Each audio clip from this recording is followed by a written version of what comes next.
लड़ाई बदल गई है। अब ये अभी लोग, the military leadership will hesitate to discuss this. मैं आपको एक मिसाल देता हूँ लड़ाई कैसे बदली है। वो ऐसे बदली है कि एक तो पूरी बैटलफील्ड जो है, अभी आप जो डिफेंस कवर करते हैं उनको आइडिया होगा, हमारे यहाँ क्या होता है आर्मी के अंदर, वो डिव कमांडर होता है, डिव कमांडर के बाद कोर कमांडर होता है, उसके बाद आर्मी कमांडर होता है। दी होल आइडिया ये होता है कि साहब वो सामने जो है एक फ्रंटेज है, तो पहले दुश्मन जो है वो फ्रंटेज को बंद, उसको ब्रीच करेगा, तो वो डिव कमांडर लड़ाई लड़ेगा। जब वो ब्रीच हो जाएगी तो कोर कमांडर रिस्पॉन्सिबिलिटी लेगा, वो लड़ेगा, उसके बाद फिर आर्मी कमांडर लड़ेगा। तो ये फेजेस में होगा, ऐसा कुछ नहीं होगा। बिकॉज अब जो पूरी है वो एक बैटल स्पेस बन गई है because of missiles, long range missiles. तो पहली बात जो हमें अब सोचनी है कि हमें अपनी इंडियन आर्मी को डाउन साइज करना है drastically. We have to put the money in the virtual domains of war, we have to put the money in Indian air force. क्योंकि अब कोई मतलब नहीं है आपने इतने बड़े बड़े जो आलीशान, वो हर अफसर के पास एक हेडक्वार्टर है। You will be able to hide nothing from the Chinese satellites. 4 satellites हैं आज दुनिया में जिनकी ग्लोबल रीच है। जीपीएस अमेरिका का, गलीलियो यूरोप का, ग्लोनॉस रशिया का और बेदू चाइनीज का। और इन चारों में से बेदू is the number 1। I don't want to go in the technical details. They are the best because they are the latest. They have all the latest technology. So the point I'm making is that if you don't downsize your army, and when I'm saying downsize the army, I'm saying cut your headquarters, because आपके headquarters तो दिखेंगे उसको, आप कहाँ लेके जाएंगे headquarters को? At best what you can do is have some advanced headquarters. So ये हमें कुछ lessons हैं जो सीखने हैं। अभी I'm coming to a very important thing, and that is what after सिंदूर। देखिए ये बहुत इंटरेस्टिंग बात है। एज आई सेड, पाकिस्तान की प्रोफाइल बढ़ गई है। कैसे बढ़ी है कि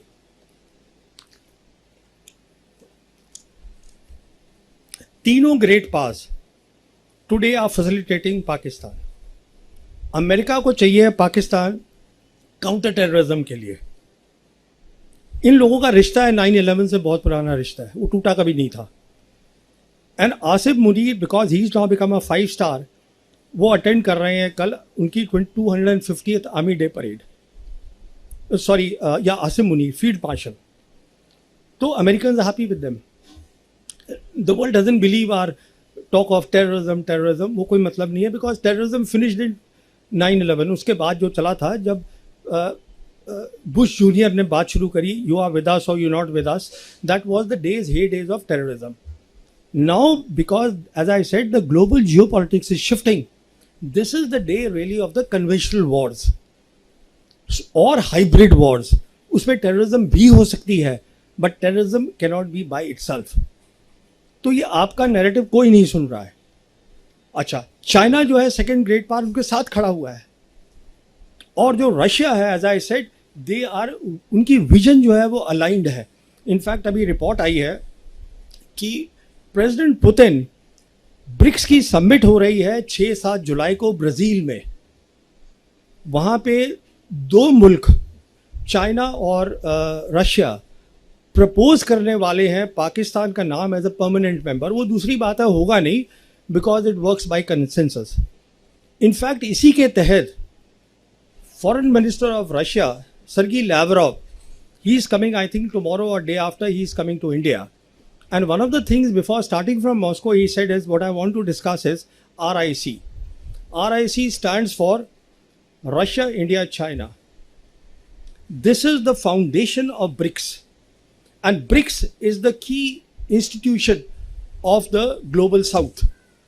What I said, where 80% of the world is going, which is about development, which is about prosperity, which is about win-win, which is about indivisible security. वो एक अलग चीज़ है। तो he is coming just to discuss that. Obviously he'll be asking our leadership कि वहाँ पर Prime Minister Modi has to come. तो will he meet with Xi Jinping or not, formally or informally? That is important because अगले साल BRICS की जो है जिम्मेदारी वो इंडिया के पास आ रही है।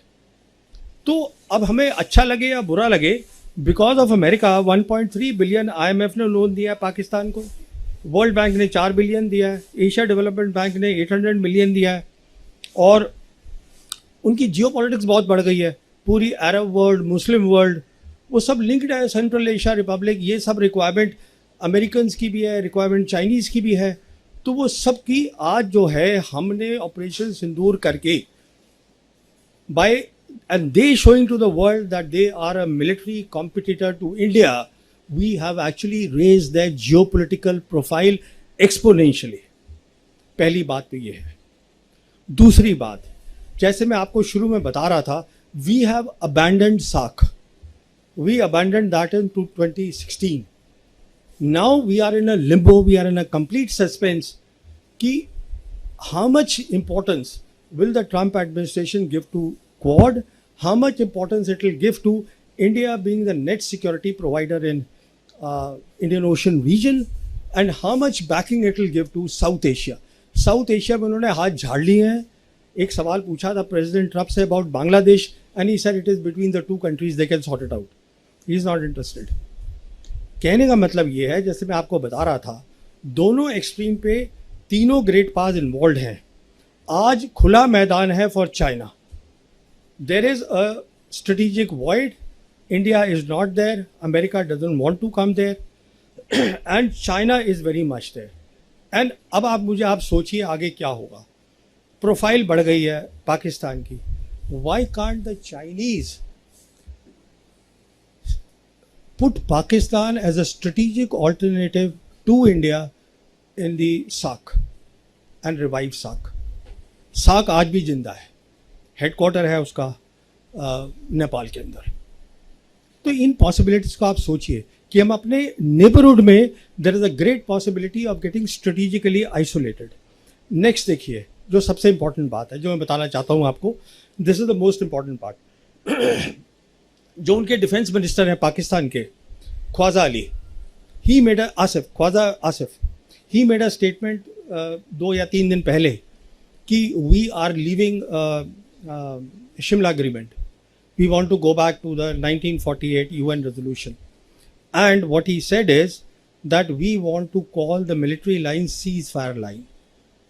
इसका बहुत सीरियस इम्प्लीकेशन है, ये मैं आपको समझाता हूँ कितना सीरियस है ये इम्प्लीकेशन। देखिए, जब लाइन ऑफ कंट्रोल बनी थी शिमला एग्रीमेंट के अंडर, उसमें 2 बातें तय हुई थी।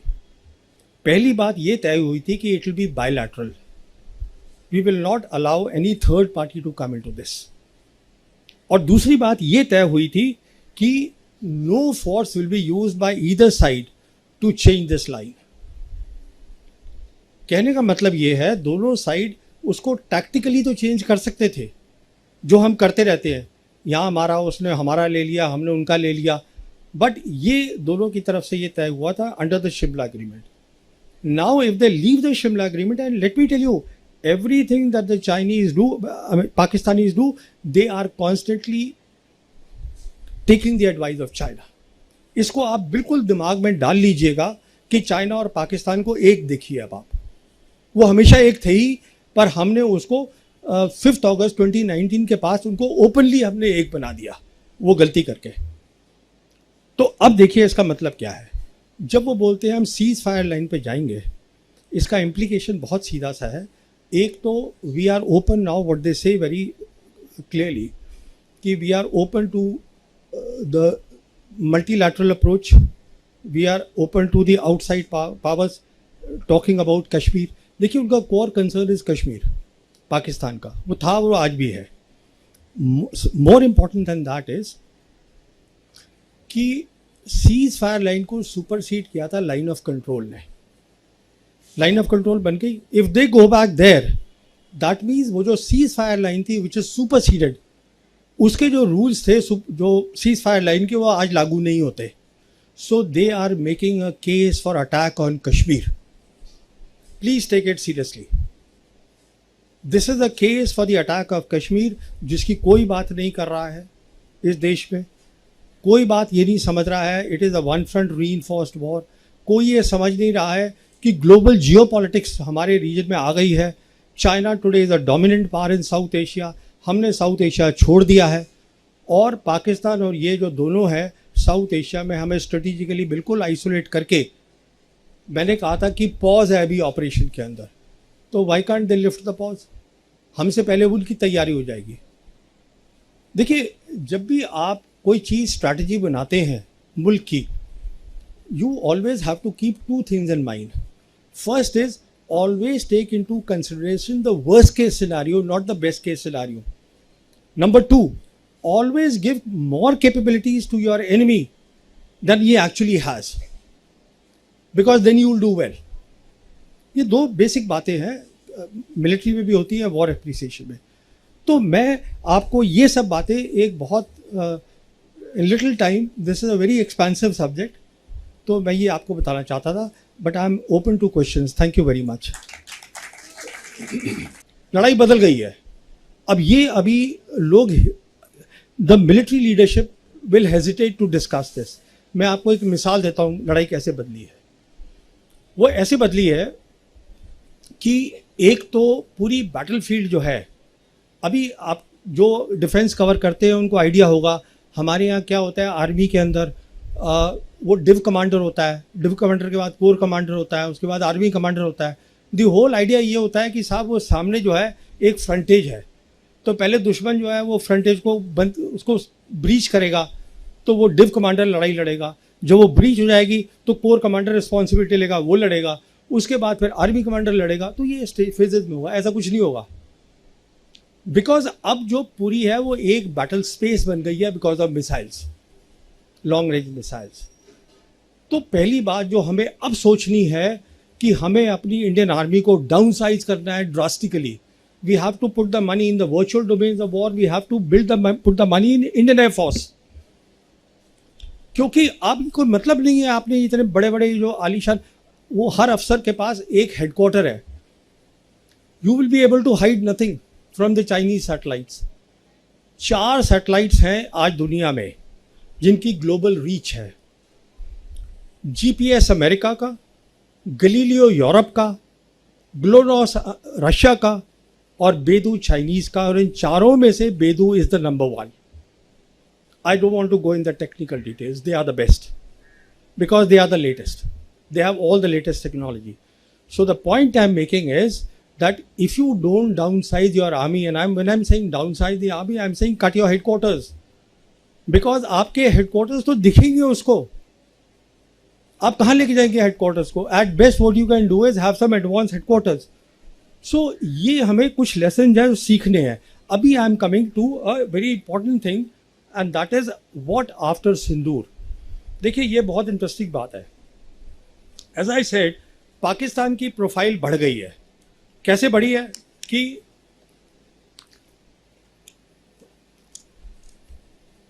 तीनों great powers today are facilitating Pakistan. America को चाहिए पाकिस्तान काउंटर टेररिज्म के लिए। इन लोगों का रिश्ता है 9/11 से, बहुत पुराना रिश्ता है, वो टूटा कभी नहीं था। And Asif Munir, because he is now become a 5 star, वो अटेंड कर रहे हैं कल उनकी 250th army day parade. Sorry, या आसिफ मुनीर फील्ड मार्शल। तो American are happy with them. The world doesn't believe are talk of terrorism, वो कोई मतलब नहीं है, बिकॉज टेररिज्म फिनिश्ड इन 9/11। उसके बाद जो चला था, जब बुश जूनियर ने बात शुरू करी, यू आर विद अस और you not with us, that was the days of terrorism. Now, because as I said, the global geopolitics is shifting. This is the day really of the conventional wars or hybrid wars. उसमें terrorism भी हो सकती है, but terrorism cannot be by itself.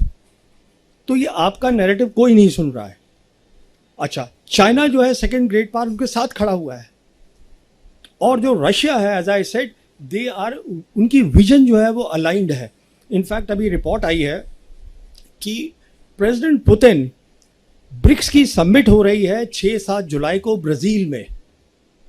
वहाँ पे 2 मुल्क, China और Russia, propose करने वाले हैं पाकिस्तान का नाम एज अ परमानेंट मेंबर। वो दूसरी बात है, होगा नहीं, because it works by consensus.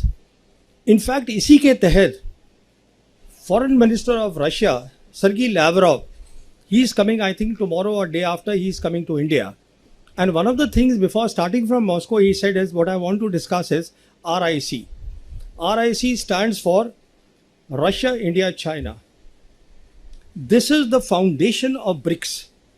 And BRICS is the key institution of the global south. What I said, where 80% of the world is going, which is about development, which is about prosperity, which is about win-win, which is about indivisible security, वो एक अलग चीज है. तो he is coming just to discuss that. Obviously, he'll be asking our leadership कि वहां पर Prime Minister Modi has to come. तो will he meet with Xi Jinping or not, formally or informally? That is important because अगले साल BRICS की जो है जिम्मेदारी वो इंडिया के पास आ रही है. तो अब हमें अच्छा लगे या बुरा लगे, because of America 1.3 billion IMF ने लोन दिया है पाकिस्तान को, वर्ल्ड बैंक ने 4 बिलियन दिया है, एशिया डेवलपमेंट बैंक ने 800 मिलियन दिया है, और उनकी जियोपॉलिटिक्स बहुत बढ़ गई है. पूरी अरब वर्ल्ड, मुस्लिम वर्ल्ड, वो सब लिंक्ड है. सेंट्रल एशिया रिपब्लिक, ये सब रिक्वायरमेंट अमेरिकन की भी है, रिक्वायरमेंट चाइनीज़ की भी है. तो वो सब की आज जो है हमने ऑपरेशन सिंदूर करके bye and they showing to the world that they are a military competitor to India, we have actually raised their geopolitical profile exponentially. पहली बात तो ये है. दूसरी बात, जैसे मैं आपको शुरू में बता रहा था, we have abandoned SAARC. We abandoned that in 2016. Now we are in a limbo, we are in a complete suspense कि how much importance will the Trump administration give to Quad, how much importance it will give to India being the net security provider in Indian Ocean region, and how much backing it will give to South Asia. South Asia में उन्होंने हाथ झाड़ लिए हैं. एक सवाल पूछा था president Trump say about Bangladesh, and he said it is between the two countries, they can sort it out. He is not interested. कहने का मतलब ये है, जैसे मैं आपको बता रहा था, दोनों एक्सट्रीम पे तीनों ग्रेट पावर्स इन्वॉल्व हैं. आज खुला मैदान है for China. There is a strategic void. India is not there, America doesn't want to come there, and China is very much there. And अब आप सोचिए आगे क्या होगा. प्रोफाइल बढ़ गई है पाकिस्तान की. Why can't the Chinese put Pakistan as a strategic alternative to India in the SAARC and revive SAARC. SAARC आज भी जिंदा है, हेडक्वार्टर है उसका नेपाल के अंदर. तो इन पॉसिबिलिटीज को आप सोचिए कि हम अपने नेबरहुड में there is a great possibility of getting strategically isolated. Next देखिए, जो सबसे इंपॉर्टेंट बात है जो मैं बताना चाहता हूँ आपको, this is the most important part. जो उनके डिफेंस मिनिस्टर हैं पाकिस्तान के, Khawaja Ali, he made Khawaja Asif, he made a statement 2 या 3 दिन पहले कि we are leaving Shimla agreement, we want to go back to the 1948 UN resolution, and what he said is that we want to call the military line ceasefire line. इसका बहुत serious implication है, ये मैं आपको समझाता हूँ कितना serious है ये इम्प्लीकेशन. देखिए, जब लाइन ऑफ कंट्रोल बनी थी शिमला एग्रीमेंट के अंडर, उसमें 2 बातें तय हुई थी. पहली बात ये तय हुई थी कि it will be bilateral, we will not allow any third party to come into this. और दूसरी बात ये तय हुई थी कि no force will be used by either side to change this line. कहने का मतलब ये है, दोनों साइड उसको टैक्टिकली तो चेंज कर सकते थे, जो हम करते रहते हैं, यहाँ हमारा, उसने हमारा ले लिया, हमने उनका ले लिया, बट ये दोनों की तरफ से ये तय हुआ था under the Shimla agreement. Now if they leave the Shimla agreement, and let me tell you, everything that the Chinese do, Pakistanis do, they are constantly taking the advice of China. इसको आप बिल्कुल दिमाग में डाल लीजिएगा कि चाइना और पाकिस्तान को एक देखिए. अब आप, वो हमेशा एक थे ही, पर हमने उसको 5 अगस्त 2019 के पास उनको ओपनली हमने एक बना दिया, वो गलती करके. तो अब देखिए इसका मतलब क्या है. जब वो बोलते हैं हम सीज फायर लाइन पे जाएंगे, इसका इम्प्लीकेशन बहुत सीधा सा है. एक तो we are open now, what they say very clearly कि we are open to the multilateral approach, we are open to the outside powers talking about Kashmir.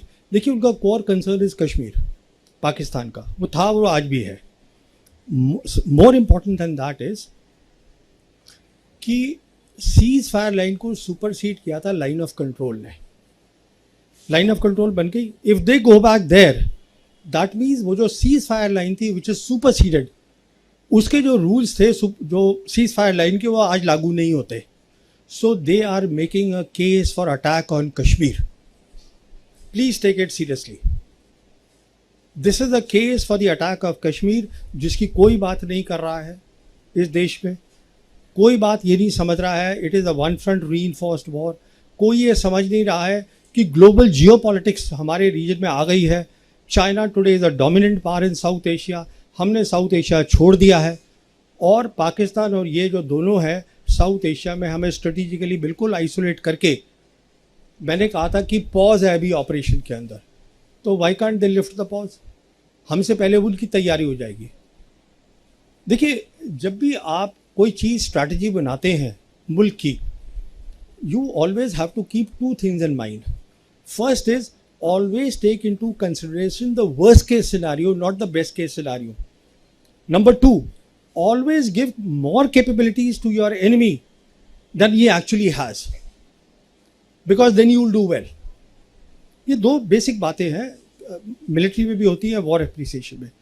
तो मैं आपको ये सब बातें एक बहुत little time, this is a very expensive subject, तो मैं ये आपको बताना चाहता था, but I am open to questions. Thank you very much.